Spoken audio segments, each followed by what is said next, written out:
সম্পূর্ণ বিনোদনের জন্য বানানো হয়েছে। এতে কোনো কেপপ আইডলকে ছোট করা হয়নি। আর যাদের রোমান্টিক অ্যালার্জি আছে তারা এই ভিডিও থেকে দূরে থেকো, কারণ ভিডিওটি অনেক বেশি রোমান্টিক হতে চলেছে। আমি আর পারছি না জাঙ্কুক, প্লিজ এখন ছেড়ে দাও। এই তো হয়ে গেছে, আর একটু শোনো। একটু একটু বলতে বলতে কত সময় হয়ে পড়ছে, তুমি এখন ছাড়ো। জাঙ্কুক আর আরেম ব্রেকফাস্ট শেষ করার পর অফিসে চলে যায়। অবশ্য জাঙ্কুক অফিসে যেত না যদি তের সাথে তার সম্পর্ক স্বাভাবিক থাকতো, কিন্তু তে তো তাকে এখনো মেনেই নেয়নি, না হলে 1 মাস বিছানা থেকে উঠতো না, সারাক্ষণ তের সাথে লা লা লা। যাই হোক, এইদিকে জাঙ্কুক আর আরেম অফিসে চলে যাওয়ার পর জিন আর তে সারাদিন একসাথে বসে বসে গল্প করেছে। জিন অনেক বেশি ভালো মনে ছিল। সে তেকে তার আর আরেমের বিয়ের কথা, জাঙ্কুকের কথা, জিমির কথা সমস্ত কিছু ফ্রি মাইন্ডে বলছিল। তের ভীষণই ভালো লেগেছে জিনকে, একদিনই কেমন আপন করে নিয়েছে তাকে। এজন্য শাশুড়ি নয়, একদম মায়ের মতো, বন্ধুর মতো। জিমিনের সাথে বন্ধুত্ব থাকলেও সে কখনো জিমিনের বাড়িতে আসেনি, তাই জিনের সাথে আজই তার প্রথম আলাপ হলো। তার ভীষণই ভালো লাগলো, কেমন জানে জিনকে তার নিজের মা মনে হচ্ছে। তারা সারাদিন গল্প করে, খাওয়া দাওয়া করে, মজা করে। জিন কাজ করছিল আর তে তার সাথে গল্প করছিল। তে অনেকবার বলেছে সে একটু হেল্প করবে জিনকে, কিন্তু জিন তাকে একদমই কাজ করতে দিচ্ছিল না, শুধু পাশে বসে থাকতে বলছিল। তাই তে পাশে বসে বসে জিনের সাথে গল্প করছিল আর জিনের রান্না বান্না আর কাজ করাগুলো দেখছিল। সত্যি জিনের মতো এরকম শাশুড়ি মা আমিও চাই। এই তোমরা কে কে জিনের মতো এরকম শাশুড়ি মা চাও কমেন্টে বলে যেও। হ্যাঁ, যাই হোক, অফিস শেষে জাঙ্কুক আর আরেম 8টার দিকে বাসায় আসে। তারপর ওরা রাতের ডিনার শেষ করে জিন আর আরেম তাদের ঘরে চলে যায়। আর এদিকে চলো দেখি জাঙ্কুক আর তে কি করছে। তে বিছানার উপর আছড়া হয়ে বসে ফোন কাটছে, আর জাঙ্কুক সোফার উপর চুনোপুটির মতো মুখ বানিয়ে বসে আছে। ভেবেছিলাম বিয়ের পর অফিস থেকে এসে বউকে চুমু খাবো আর বউয়ের কোলে মাথা রেখে সারাদিনের কথাগুলো শেয়ার করব। বউ আমার চুলের ভাঁজে হাত বুলিয়ে দেবে। আহা গো, সেই ইচ্ছে আর আমার পূরণ হলো না। আপনি এসব আমাকে কেন বলছেন? তুমি আমার বউ, তাই। এটা বলে জাঙ্কুক সোফা থেকে উঠে সোজা তের কোলের উপর গিয়ে শুয়ে পড়ে। এই আপনি আমার কোলের উপর মাথা রেখে শুয়েছেন কেন? উঠুন বলছি। তুমি আমার বউ, তাই শুয়েছি। এখন কোনো কথা না বলে চুপচাপ আমার মাথায় হাত বুলিয়ে দাও তো। আমি পারবো না, শুন। আচ্ছা, পারবে না? দেখো, এই রুমে শুধু তুমি আর আমি ছাড়া কিন্তু কেউ নেই, আর রুমটাও কিন্তু সাউন্ড প্রুফ। মানে কি বলতে চাইছেন আপনি? যদি আমি তোমার সাথে জবরদস্তি করি তাহলে? এই না না, আমি দিচ্ছি মাথায় হাত বুলিয়ে। Good girl. তারপর তে বাধ্য হয়ে জাঙ্কুকের মাথায় হাত বুলিয়ে দেয়। এভাবে কেটে যায় কিছুক্ষণ। হঠাৎ জাঙ্কুক উঠে বিছানায় শুয়ে পড়ে আর তেকে বলে, হয়েছে, এবার তুমি আমার পাগুলো একটু টিপে দাও তো। আজ না অফিসে অনেক বেশি হাঁটাহাঁটি করেছি, যে কারণে পাগুলো ভীষণ ব্যথা করছে। একটু টিপে দাও না গো বউ। কি? আমি কেন আপনার পা টিপে দিতে যাবো? আমি কি আপনার চাকর নাকি? শুনুন, চাকর নও, তুমি আমার বউ, আর বউয়ের দায়িত্ব স্বামীর সেবা করা। তাই বলছি আমার পাগুলো টিপে দাও, আর যদি না দাও তাহলে? তাহলে কি? হ্যাঁ, আপনি কিন্তু আমাকে বলেছিলেন আমার পারমিশন ছাড়া আমার সাথে একদমই কিছু করবে না, তাহলে এখন ব্ল্যাকমেল কেন করছেন? আমি বড্ড বেপরোয়া মানুষ, যদি একবার কন্ট্রোললেস হয়ে যায় তাহলে কিসের কি কথা দিয়েছিলাম সব ভুলে যাব সোজা। চুপ করুন, আমি পা টিপে দিচ্ছি। তারপর আর কি, তে এবারও বাধ্য হয়ে জাঙ্কুকের পা টিপে দিতে থাকে, আর মনে মনে 101টা গালি দিচ্ছিল জাঙ্কুককে। কেটে গেছে বেশ কিছুক্ষণ, জাঙ্কুক ঘুমিয়ে গেছে। তে, এই আপনার হয়েছে, আমার হাত ব্যথা হয়ে গেছে, আমি আর পারবো না, আমি ঘুমিয়ে পড়বো, আমার ঘুম পেয়েছে ভীষণ। শুনুন, আপনার সোফায় গিয়ে ঘুমান, আমি এখানে ঘুমাবো। ভীষণ ঘুম পেয়েছে, তাড়িয়ে দিও না তে। ঘুম পেয়েছে, সোফায় গিয়ে ঘুমান। এই আপনি শুনছেন? ঘুমিয়ে গেলেন নাকি? কি আজব, এত তাড়াতাড়ি ঘুমিয়ে গেল। না, আমি যাই সোফায় গিয়ে ঘুমিয়ে পড়ি। তে সোফায় গিয়ে শোয়ার 2 মিনিট পর জাঙ্কুক বিছানা থেকে নেমে আসে এবং কোনো কথা না বলে তের উপর থেকে চাদর সরিয়ে তাকে কোলে নিয়ে বিছানায় শুয়ে দেয় এবং বলে, তোমাকে সোফায় শুতে হবে না জান, তুমি বিছানায় শুয়ে পড়ো আরাম করে, আমি সোফায় ঘুমাচ্ছি, আসলে চোখটা লেগে গিয়েছিল। Bye, good night. তে কিছুটা জাঙ্কুকের দিকে অবাক হয়ে তাকিয়েছিল। এটা দেখে জাঙ্কুক বলে, উফ জান, এইভাবে তাকিও না, প্রেমে পড়ে যাবে তো। হাসলে তো আমার প্রেমে ফাঁসলে। আর একটা কথা শোনো, ইউ আর অনলি মাইন। কেটে গেল আরো বেশ কিছুদিন। এখনো জাঙ্কুক আর তে সম্পর্কের কোনো পরিবর্তন দেখা গেল না। জাঙ্কুক নানান ভাবে ইমপ্রেস করার চেষ্টা করছে তেকে, কিন্তু তে যেন ইমপ্রেস হয়েও হচ্ছে না। অবশ্য এতদিনে জাঙ্কুকের জন্য তের মনে একটু হলেও সফট কর্নার তৈরি হয়েছে, কিন্তু ইয়োনোর জন্য সেটা প্রকাশ করতে পারছে না সে। তার মনে শুধুমাত্র ইয়োনোই ঘোরাফেরা করছে। আচ্ছা, ইয়োনো কি তের উপর কালো জাদু করেছে নাকি? ওকে ছাড়া বাঁচছে না। এই মেয়ে, দিনে দুপুরে একটা ছেলের ইজ্জত হরণ করছো তুমি। জাঙ্কুকের কথা শুনে তে ভীষণ অবাক হয়ে যায় এবং অবাক চোখে জাঙ্কুকের দিকে তাকিয়ে থাকে। তখন জাঙ্কুক আবার বলে, এভাবে তাকিয়ে আছো কেন? আমার বুঝি লজ্জা করে না? কিসব উল্টাপাল্টা কথা বলছেন আপনি তখন থেকে? আমি আমার ফোনটা নেওয়ার জন্য আপনার উপর ঝুঁকেছিলাম, আর কি আজাইরা কথা বলছেন? আমার তো মনে হচ্ছিল তুমি আমার সাথে। এই একবার আই লাভ ইউ বলে যাও না। I hate you. I love you too. আমি কখন আই লাভ ইউ বললাম? এই যে এখন বললে। তবে একটা কথা বলি জান, তোমার মন কিন্তু অনেক বড়। মানে মানে আপনি কি বোঝাতে চাইছেন? হ্যাঁ, তোমার মাইন্ড এত ডাটি মাইন্ডের। আমি বলেছিলাম তোমার মনের কথা, আর তুমি ভাবলে কিনা আমি তো। উফ জান, তোমার এই রাগি রাগি ফেসটা ইচ্ছে করে। অসভ্য নির্লজ্জ লোক যেন কোথায়। এটাকে অসভ্য নির্লজ্জতামি বলে না। নির্লজ্জতামি কাকে বলে দেখাই। তারপর তে রুম থেকে বের হয়ে যায়। দিন রাতে একসাথে বসে গল্প করছে, ঠিক তখনই তের ফোন বেজে ওঠে। তে ফোন অন করে দেখে ইয়োনোর নাম্বার। এতদিন পরে ইয়োনোর ফোন পেয়ে তে অনেক খুশি হয়ে যায়। সে জিনকে ওয়াশরুমে যাওয়ার কথা বলে রুমে চলে যায় এবং ইয়োনোর ফোন কল রিসিভ করে। হ্যালো তে, পাখি কেমন আছো?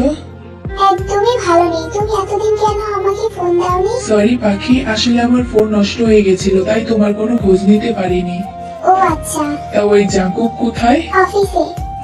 ও, তুমি আমার সাথে দেখা করতে আসতে পারবে প্লিজ? অনেকদিন তোমাকে দেখি না, তাই কিন্তু প্লিজ তে। আচ্ছা ঠিক আছে। আসতে হবে কিন্তু। হ্যাঁ আচ্ছা ঠিক আছে, আসবো। ওকে। কত বোকা তুমি তে, কত সহজে আমাকে বিশ্বাস করো। আমার ফোন নষ্ট ছিল না, আমি অন্য মেয়েতে মত্ত ছিলাম। বোকা পাখি। এদিকে তে ইউনোর সাথে দেখা করার জন্য জিনকে বলে তার কিছু শপিং করতে হবে, তাই বাইরে যাচ্ছে। এটা বলে বেরিয়ে পড়ে ইউনোর সাথে দেখা করতে, আর দেখা করে একটা রেস্টুরেন্টে এবং তারা টুংটাং কথা বলে। ইউনো কোনো রকম কোনো সুযোগ পাচ্ছে না কিছু করার, তাই সে ভেবে নিয়েছে আজকের মতো তে বেঁচে গেল। এর পরের বার দেখা করতে আসলে সমস্ত প্রস্তুতি নিয়েই আসবে ইউনো। আর এদিকে জাঙ্কুক বাসায় এসে দেখে তে বাড়িতে নেই। তখন জিনকে জিজ্ঞাসা করলে জানতে পারে তে বাইরে গেছে। বেশ কিছুক্ষণ পর তে আসার পর, কোথায় গিয়েছিলে? আমি কোথায় যাবো না যাবো এটাও কি এখন আপনাকে বলতে হবে নাকি? অবশ্যই, আমি তোমার হাজবেন্ড, আমার জানার অধিকার আছে তুমি কোথায় যাও আর কোথায় না যাও। ইয়োনার সাথে দেখা করতে। হোয়াট দ্য ফুক? আমি তোমাকে কতবার বলেছি ইয়োনার সাথে মিশবে না, ও মোটেও ভালো ছেলে নয়। আমি ওকে ভালোবাসি, আর ও কোনো খারাপ ছেলে নয়। আচ্ছা, তো তুমি ইয়োনোকে ভালোবাসো, তাহলে আমি যে তোমাকে এতদিন ধরে বলছি আমি তোমাকে ভালোবাসি, তাহলে আমার কি হবে? আমি কি জানি, আমি আপনাকে ভালোবাসি না। কতবার বলবো আমি শুধুমাত্র ইয়োনোকে ভালোবাসি। আপনি আমাদের দুজনের মাঝখান থেকে সরে যান। কেন আমাকে বিয়ে করেছেন? আমি আপনাকে কতবার বলবো আমি আপনাকে ভালোবাসি না। I hate you. কি বললি? তুই আমাকে ভালোবাসিস না? ওই ইয়োনোকে ভালোবাসিস? হ্যাঁ, এই তোকে কতবার বলবো আমি তোকে ভালোবাসি, তুই শুধু আমার, তুই শুধুমাত্রই আমার, ইউর অনলি মাইন। ওই ইয়োনোকে আমি ছাড়বো না। এটা বলে জাঙ্কুকের কি জানি কি হয়ে গেল, সে আচমকাই তের ঠোঁটে কিস করে দিল। জাঙ্কুককে সরানোর জন্য অনেক ধাক্কা দিচ্ছিল, কিন্তু জাঙ্কুক সরছিল না। সে তের ঠোঁটে অনবরত কিস করছে আর বাইট করছে। এক পর্যায়ে তে নিজের সর্বস্ব শক্তি দিয়ে জাঙ্কুককে একটা ধাক্কা মারে এবং সে জাঙ্কুকের গালে সজোরে একটা থাপ্পড় মেরে দেয় আর বলে, হাউ ডিয়ার ইউ, আপনি আমার সাথে এটা। সরি জান পাখি, আমি কন্ট্রোলেস হয়ে গিয়েছিলাম। সরি জান পাখি, I love you. But I hate you. I love you. No, আপনি আমাদের রাস্তা থেকে সরে যান প্লিজ, আমি আপনার কাছে হাত জোড় করছি। প্লিজ জান পাখি, আমাকে ছেড়ে যেও না, আমি মরে যাব। আমি তোমাকে অনেক ভালোবাসি। কি ভাবছো? আমি এসব বলবো? কখনোই না। আমি তোমাকে আগে বলেছি, এখনো বলছি, you are only mine, just only mine. আর সরে যাওয়ার কথা বলছো, সেটা কোনোদিনও যাব না। তোমাকে যদি জোর করে রাখতে হয়, তাও আমার কাছেই রেখে দেব। তুই শুধুমাত্রই আমার, ইউ আর অনলি মাইন, মনে রাখিস। এটা বলে জাঙ্কুক সেখান থেকে চলে যায়। এই সমস্ত ঘটনায় দেখলো জিমিন। জিমিন তখন তের কাছে গিয়ে তাকে বলে, তে আজ আমি তোকে একটা কথা বলি শোন। ভাইয়া সত্যি কথাই বলেছে, ইওনা সত্যি একটা বাচ্চা ছেলে। ও তোকে ঠকাচ্ছে, তোকে শুধুমাত্র ভোগ করতে চাইছে। তুই একদিন এটা বুঝতে পারবি। তাই বলছি সময় থাকতে ইওনাকেও ভুলে যা, না হলে ভীষণ কষ্ট পাবি। দেখে নিস, আর ভাইয়া তোকে সত্যিই অনেক ভালোবাসে। একবার ভাইয়াকে ভালোবেসে দেখ, ঠকবি না। আমি কিছু জানতেও চাই না, কিছু বুঝতেও চাই না। আমি ইয়োনোকেই ভালোবাসি, আর আমি ওর সাথেই থাকতে চাই। আর তুই আমাকে জ্ঞান দেওয়া বন্ধ কর, এখান থেকে যা, আমাকে একা থাকতে দে। তোর যেটা ভালো মনে হয় সেটাই কর, তবে আমার ভাইয়াকে আর কষ্ট দিস না। আসল ভালোবাসার মূল্য দিলি না, একদিন তুই বুঝতে পারবি, খুব পস্তাবি। দেখে নিস, আর সেদিনটা খুব তাড়াতাড়ি আসতে চলেছে। হ্যাঁ, অনেক জ্ঞান দিয়েছিস, এবার অন্তত যা। আমার জন্য কোনটা ভালো খারাপ আমি নিজেই বুঝতে পারি। জিমিন সেখান থেকে চলে যায়। আর এদিকে জাঙ্কুক তের কথা অনেক বেশি কষ্ট পেয়েছে। এতটা ভালোবাসে সে তেকে, কেন বুঝে না মেয়েটা? এটা ভেবেই সে একটা দীর্ঘ নিঃশ্বাস ফেলে। দেখতে দেখতে কেটে গেল আরো বেশ কিছুদিন। তে জাঙ্কুকের সাথে যে এত খারাপ ব্যবহার করে, তারপর জাঙ্কুক বেহায়ের মতো তের পিছনে লেগেই আছে। সে তের সাথে অনেক দুষ্টুমিও করে, আবার সুযোগ পেলে তের গালে টুক করে। এতে করে তে জাঙ্কুকের ওপর অনেক রাগারাগি করে, অনেক কথাও শোনায়, কিন্তু জাঙ্কুক সেসব কিছুতেই পাত্তা দেয় না। সে বেহায়ের মতো তের পেছনে লেগেই আছে। কিন্তু এভাবে আর কতদিন? একদিন তে আবারও ইয়োনোর সাথে দেখা করতে যায়। মূলত ইয়োনোই থেকে বলেছিল তাকে দেখা করার জন্য। তে ইয়োনোর দেওয়ার ঠিকানা অনুযায়ী পৌঁছায়। তারপর, এই কি ইয়োনো, এটা তুমি আমাকে কোথায় নিয়ে এসেছো? ফাঁকা অ্যাপার্টমেন্টে তোমার সাথে লালালা করবো তাই। মানে এসব কি বলছো তুমি? তুমি না আমাকে ভালোবাসো? ভালোবাসা, সেটা তো আমি অনেক মেয়েদেরকেই বলেছি, আর তুমিও সেই মেয়েদের মধ্যেই একজন। 3 বছরের রিলেশন ছিল আমাদের, কিন্তু তুই আমাকে এই 3 বছরে একটু ছুতেও দেসনি। বলেছিলিস কি বিয়ের পর? বিয়ে তো করতে চাইলাম, কিন্তু সারা জাঙ্কুক তোকে তুলে নিয়ে গিয়ে বিয়ে করলো। আমি আর মধু খেতে পারলাম না, তাই তো তোকে এই ফাঁকা অ্যাপার্টমেন্টে নিয়ে এসেছি। আর এরপর কি হতে চলেছে? তার মানে জাঙ্কুক, জিমিন ওরা ঠিকই বলেছিল, তুই একটা শয়তান, তুই একটা প্লেবয় বাস্টার্ড। আমি তোকে ছাড়বো না। ছাড়তে হবে না, ধরে রাখো বেবি। না ইয়োনো, আমার সাথে প্লিজ এরকম করো না। এখন তো কিছুতেই ছাড়তে পারবো না, অনেক অপেক্ষা করেছি। জানো তো তে, আমি তোমাকে ভুলে যেতে চাইছি না। অনেক মেয়েদের সাথে রাত কাটিয়েছি, কিন্তু তোমার শরীরের মধু না খেতে পেলে আমি মরে যাব। তাই তো এখানে তোমাকে ভুলিয়ে ভালিয়ে নিয়ে এসেছি। এখনো তোমার পিছনে পড়ে আছি, আর এখন তোমাকে আমি এটা বলে ইয়োনো জেনা থেকে টাচ করতে যাবে, ঠিক তখনই দরজা ভেঙে প্রবেশ করে জাঙ্কুক। আসলে জাঙ্কুক থেকে সবসময় ফলো করতো, তে কোথায় না যায় সেই সব খবর রাখতো সে। তাই সে যখন দেখেছে তে বের হয়েছে, তের পিছু করে এখানে চলে এসেছে। আর যখন দেখলো খারাপ কিছু ঘটতে চলেছে, সেই মুহূর্তে জাঙ্কুক এন্ট্রি নেয়। আজ ইয়োনোকে মেরে পুলিশের হাতে তুলে দেয়। তে দাঁড়িয়ে আছে বেলকুনিতে, চোখ দিয়ে তার অঝোর ধারায় অশ্রু গড়িয়ে পড়ছে। বিগত 15 দিন ধরে জাঙ্কুক তের সাথে কোনো কথা বলে না। কথা বলে না বললে ভুল হবে, সে সম্পূর্ণ ইগনোর করছে তেকে। আর করবে না বা কেন? কত ভাবে প্রকাশ করলো তার ভালোবাসা, কিন্তু তে কিছুই বুঝলো না, পড়ে রইল মিথ্যা ভালোবাসার জালে। তেকে তো জাঙ্কুক কোনো জোর জবরদস্তি করেনি, তাকে ভালোবাসার জন্য সময় দিয়েছিল, আর বলেও ছিল ইয়োনাকে ভুলে যেতে, ও ভালো ছেলে নয়। কিন্তু তে জাঙ্কুকের কোনো কথাই শুনেনি, শুধু কষ্ট দিয়েছে তাকে। এই জন্য জাঙ্কুকের খুবই অভিমান হয়েছে তের ওপর, তাই তো সে কথা বলছে না তের সাথে। তেরও সাহস হয়নি জাঙ্কুকের সাথে কথা বলার, বলতে পারেনি সে। কিভাবে বা বলবে? তারই তো ভুল, এতদিন সে জাঙ্কুককে কষ্ট দিয়েছে, তাই নিয়ে তার কোনো ভালোবাসা বললো। সত্যি এখন তার খুবই আফসোস হচ্ছে, ঠিকই বলেছিল জিমিন। বিয়ের দিন থেকে শুরু করে এতদিন পর্যন্ত যা যা হয়েছে সবকিছুই ভাবছে তে। হঠাৎ দরজা খোলার আওয়াজে তের ধ্যান ভাঙে, তাকে দেখে জিমিন। জিমিনকে দেখা মাত্রই তে ওকে চাপটে জড়িয়ে ধরে এবং কাঁদতে কাঁদতে বলতে থাকে, জিমিন, তুই আমাকে ক্ষমা করে দে। সত্যি তুই ঠিকই বলেছিলি, তোর কথা শুনিনি। আমি এখন বুঝতে পারছি আমার খুবই কষ্ট হচ্ছে, কি করবো আমি? ব্যাস তুই অনেক কান্না করেছিস, আর কাঁদিস না। আমি তোকে আগেই বলেছিলাম, আমার কথা শুনিসনি তো, এখন দেখলি। যাই হোক, এখন সব ভুলে যা, আর জাঙ্কুকের সাথে সবকিছু ঠিক করে নে, আর ভালো করে সংসার কর। দেখ না জিমিন, জাঙ্কুক তো আমার সাথে কথাই বলছে না। ও রেগে আছে আমার উপর। কিভাবে কি ঠিক হবে, আর কিভাবে বা আমি ওর রাগ ভাঙাবো? আরে রেগে আছে তো কি হয়েছে, ছেলেদের রাত ভাঙানো একদম সহজ। আরে পাগলি, ভাইয়াকে সিরিয়াস করতে হবে। এই নে ধর, এই ব্যাগের মধ্যে একটা ড্রেস আছে, এটা পরে নিবি আর ভাইয়ের সামনে যাবি আর হট হট লুক দেখাবি। দেখবি ভাইয়া এমনি তোর কাছে চলে আসবি আর সব রাত ফ্যানিশ হয়ে যাবে। এটা আমি পড়ে যাব? কিভাবে কি আমি? শোন তাহলে, আমি তোকে বুদ্ধি দেই। এতে কাজ হবে তো? কাজ হবে না মানে? আলবাত হবে। আমার সুগারে যখন রাগ করে তখন আমি এইভাবেই রাগ ভাঙাই। ও আচ্ছা, ঠিক আছে, কিন্তু আমার না অনেক লজ্জা করছে। এটা আমি করবো? All the best. তুই একদম লজ্জা করবি না, যেটা বলেছি সেটাই করবি। আর হ্যাঁ, প্রস্তুতি নিয়ে নিস, কালকে হাঁটতে পারবি কিনা সন্দেহ। এসব বলিস না তুই। এটা বলে জিমিন সেখান থেকে চলে যায়। আর তে জিমিনের কথা অনুযায়ী জিমিনে দেওয়া সেই ড্রেস পরে রেডি হয়ে বসে থাকে জাঙ্কুকের অপেক্ষায়। এটা পরে তে ভীষণ লজ্জাও করছিল, কিন্তু সব লজ্জা এক সাইডে রেখে তার আজকে জাঙ্কুককে জয় করতেই হবে। যে করে হোক তার মনের কথা বলতেই হবে আজ জাঙ্কুককে। রাত 10টায় জাঙ্কুক বাড়ি ফিরে।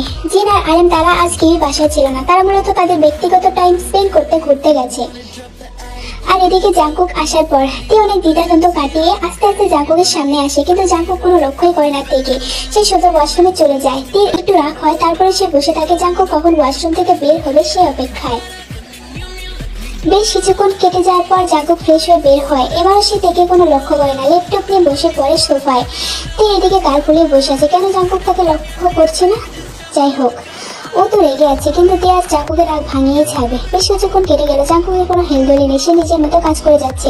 এবার তে আর না পেরে বিছানা থেকে উঠে সোজা জাঙ্কুকের সামনে গিয়ে দাঁড়ায়। তারপর জাঙ্কুকের কোনো রিয়াকশন নেই। তারপর তে জাঙ্কুকের সামনে থেকে ল্যাপটপ সরিয়ে কোলের উপর বসে পড়ে। এতে জাঙ্কুক অবাক হলেও সে কোনো কথা বলে না, চুপ করে বসে থাকে। এবার তে বলে, কি হয়েছে, তুমি আমার সাথে কথা কেন বলছো না? দেখো আমাকে। আমি কিছু দেখতে চাই না, নামো আমার কোল থেকে, আমার কাজ আছে। আচ্ছা, এখন আমার থেকে তোমার কাজ বেশি গুরুত্বপূর্ণ হয়ে গেল? ফালতু কথা বন্ধ করে এখান থেকে যাও, আমার সময় নষ্ট হচ্ছে। দেখো, দেখাবো তো, আজ অনেক কিছু দেখাবো। তুমি তো দেখছোই না, দেখো একটু আমাকে। প্লিজ তে নামো আমার কোল থেকে, আমার অসুবিধা হচ্ছে। কি অসুবিধা হচ্ছে বলো না আমায়। এই মেয়েটা উঠছে না কেন? আমার কোথায় অসুবিধা হচ্ছে? উফ, সামলাতে পারছি না নিজেকে। I love you. সত্যি আমি তোমাকে অনেক ভালোবাসি, এতদিন বুঝিনি। প্লিজ তুমি আর রাগ করে থেকো না। এই কি হলো, কিছু বলছো না কেন? জাঙ্কুক অনেক কষ্ট করে নিজেকে কন্ট্রোল করে রাখছিল। তের মুখে আই লাভ ইউ কথাটি শুনে তার আর কোনো রাগ নেই তের উপর, বরং জাঙ্কুকের এখন অনেক হট ফিল হচ্ছে। আর তে যে পজিশনে তার কোলের উপর বসেছিল তার তো অবস্থা খারাপ। জাঙ্কুককে চুপ থাকতে দেখে তে আচমকাই জাঙ্কুকের ঠোঁটে কিস করে দেয়। জাঙ্কুক আর নিজেকে কন্ট্রোল করে রাখতে পারলো না, সেও তেকে শক্ত করে জড়িয়ে ধরে তার ঠোঁটে কিস ব্যাক দেয়। তে তো একটা সফট কিস দেওয়ার জন্য কিস করেছিল, কিন্তু জাঙ্কুক তাকে ধরে একদম ডিপ ভাবে কিস করছে। অনেক দিনের ইচ্ছা জাঙ্কুকের তের এই গোলাপি ঠোঁটে কিস করার, আজ পেয়ে যেন সে উন্মাদ হয়ে গেছে। খুবই গভীর ভাবে কিস করছে তের ঠোঁটে। এবার যেন তের শ্বাস বন্ধ হয়ে যাওয়ার মতো অবস্থা, কিন্তু জাঙ্কুক তাকে ছাড়ছে না, উল্টো তাকে কোলে নিয়ে বিছানার দিকে যায়। I love you so much Tae, তুমি কি সত্যি আমাকে চাও? জাঙ্কুকের এমন বেসামাল স্পর্শে তে অনেক উত্তেজিত হয়ে গেছে। যতই হোক সে একটা ম্যাচিওর গার্ল। জাঙ্কুকের প্রশ্নে তে উত্তর দেয়, হ্যাঁ জাঙ্কুক, আমি তোমাকে চাই। I love you. ভেবে বলছো তো? You can handle me, I am not easy person. ব্যাস, তের এই একটাই কথা ছিল জাঙ্কুককে আরো বেশি উত্তেজিত করার। সে এক মুহূর্ত দেরি করে না, শুরু করে দেয় লালালা গেমের প্রস্তুতি। জাঙ্কুক থেকে বেডে ফেলে কিস করতে শুরু করে, তারপর নিচে নামে তুলার বালিশে মুখ ডুবায়।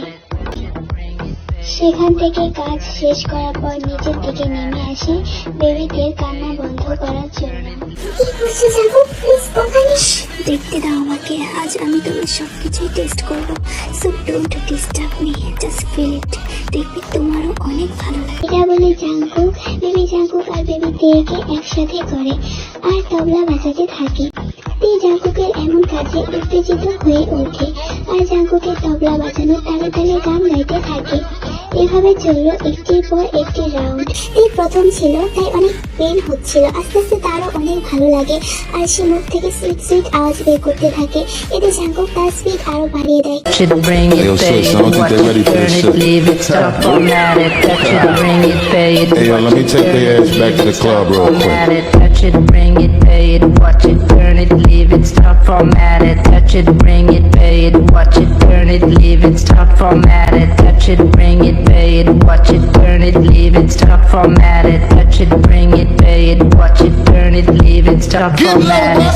low, who be the king of the sound? Bust a bus back, just put a lock on the town. Now know my bitches be coming from miles around. See, they be coming, cause they know how to gouge. Turn it up, now you know who holding the throne. কেটে গেল প্রায় 3 ঘন্টা।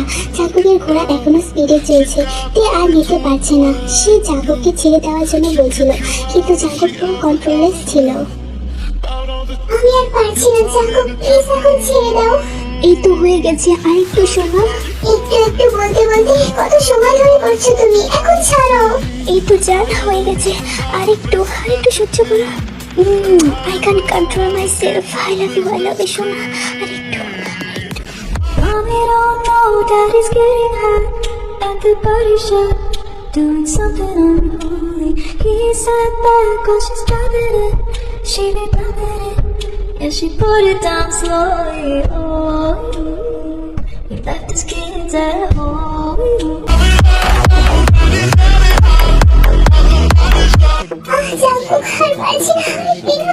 না শোনা, এখন তো কিছুতেই ছাড়তে পারবো না, আমার এখনো হয়নি।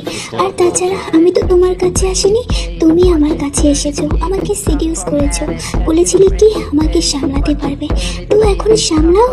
এটা বলে জাঙ্কুক তার স্পিড আরো বাড়িয়ে দেয়। বেচারি তে আর নিতে পারছে না, এক পর্যায়ে সেন্সলেস হয়ে যায়। এই তে এত তাড়াতাড়ি সেন্সলেস হলে চলবে? আমার এখনো হয়নি তো। এই তে, উফ জান পাখি, যা সেন্সলেস হয়ে গেল। I am not satisfied. উফ, জাঙ্কুক আর কি করবে? সে তের কপালে শব্দ করে চুমু খায়, তারপর কিছুক্ষণ তের মুখের দিকে তাকিয়ে থাকে, তারপর আর কি জড়িয়ে ধরে ঘুমিয়ে পড়ে। পরের দিন সকালে তে সেন্স ফিরতেই চোখ খুলে দেখে জাঙ্কুক তাকে জড়িয়ে ধরে আছে আর তার মুখের দিকেই তাকিয়ে আছে। তার শরীরে অসহ্য ব্যথা। তুমি ঘুমাওনি? আমার দিকে তাকিয়ে আছো কেন? সামনে তোমাকে দেখে কিছুতেই ঘুম আসছে না, ইচ্ছে তো করছে। জাঙ্কুকের কথার ইঙ্গিত বুঝতে পেরে তে তাড়াতাড়ি করে বিছানা থেকে উঠতে নেবে, ঠিক তখনই তার থেকে ব্ল্যাঙ্কেট সরে যায় এবং যায়। সেদিকে জাঙ্কুক ঘোর লাগা দৃষ্টিতে তাকিয়েছিল। জান, ভেবেছিলাম এখনকার মতো তোমাকে ছেড়ে দেব, যা করার আবার রাতে করব, কিন্তু এখন যা দেখলাম আর সামলাতে পারছি না নিজেকে। চলো। কোথায় সারা রাত করতে পারলাম? তার আগে তো তুমি সেন্সলেস হয়ে গেলে। আমার এখনো মন ভরেনি, চলো যান। না, এমনিতে আমার সারা শরীরে ব্যথা, আর ওখানেও। কোথায় ব্যথা দেখি যান, আসো সব ব্যথা দূর করে দেব। না, আপনি অনেক হার্ড ভাবে করেন, আমার অনেক ব্যথা লাগে। আস্তে করবো সোনা, চলো, একটু ব্যথা দেব না, অনেক আদর করে দেব। তারপর আর কি জাঙ্কুক থেকে করে নিয়ে চলে যায় ওয়াশরুমে, আর সেখানে গিয়ে শুরু হয়ে যায়। ব্যাস, আমি আর ভয়েস দিতে পারছি না, আমার কান দিয়ে গরম ধোয়া বের হচ্ছে, এবার তোমরা নিজেরাই দেখে নাও। Should bring Hey, yo, it, pay sis, I it, don't think watch they're it, ready for turn this it, shit. leave it, stop, format it, touch it, bring it, pay it, Hey, yo, let me take their ass back to the club real format quick. it, touch it, bring it, pay it, watch it, turn it, leave it, stop, format it, touch it, bring it, pay it, watch it, turn it, leave it, stop, format it, touch it, bring it, pay it, watch it, turn it, leave it, stop, format it, touch it, bring it, pay it, watch it, turn it, leave it, stop, Get format it. low, who be the king of the sound? Bust a bus back, just put a lock on the town. Now know my bitches be coming from miles around. See, they be coming, cause they know how to gouge. Turn it up, now you know who holding the throne, so give me the crown. Niggas saluting and trying to give me a pound. I don't really fuck with you niggas is clowns. Making the push, and throw this shit on the ground. Get low, bro. Now that's the way that it goes. When we up in the spot, the shit be flooded with holes. Come on, see when you make it hot, the chicks that come out they clothes. That's when they get you. এই বেরিরা, কি দেখতেছো? অনেক romance দেখতে লজ্জা করে না? যাও গিয়ে পড়তে বসো। By the way, happy new year. তো জান পাখিরা, এই গল্পটা তোমাদের কাছে কেমন লেগেছে অবশ্যই কমেন্ট করে জানিও। আর একটা কথা, আমি জানি তোমরা অনেকেই এই গল্পটা দেখেছো, কারণ আমি এটা রীতিমধ্যে একবার পোস্ট করেছিলাম, কিন্তু ওটা এতটা বেশি মাসুদ প্রোম্যাক্স হয়ে গেছিল যার কারণে ওয়াইটি মামা ওটা ডিলিট করে দেয়। তো যারা যারা ডিলিট হওয়ার আগে ভিডিওটা দেখেছো তারাই জানো ওটা কত বেশি মাসুদ মার্কা ছিল, আর যারা দেখো নাই তারা তো মিস করে ফেলেছো, আর যারা যারা মিস করোনি তারা অবশ্যই কমেন্ট করে জানিও। সো গল্পটা ভালো লাগলে লাইক করে দিও। আর এই গল্পটা লিখেছে আমার স্পেশাল জান পাখি। আমার কাছে তো গল্পটা অনেক বেশি ভালো লেগেছে, তোমাদের কাছে কেমন লেগেছে অবশ্যই কমেন্ট করে জানিও। আর এই ধরনের রোমান্টিক মাসুদ মার্কা গল্প পেতে সাবস্ক্রাইব করে দিও। সো বাই বাই, দেখা হচ্ছে অন্য কোনো ভিডিওতে।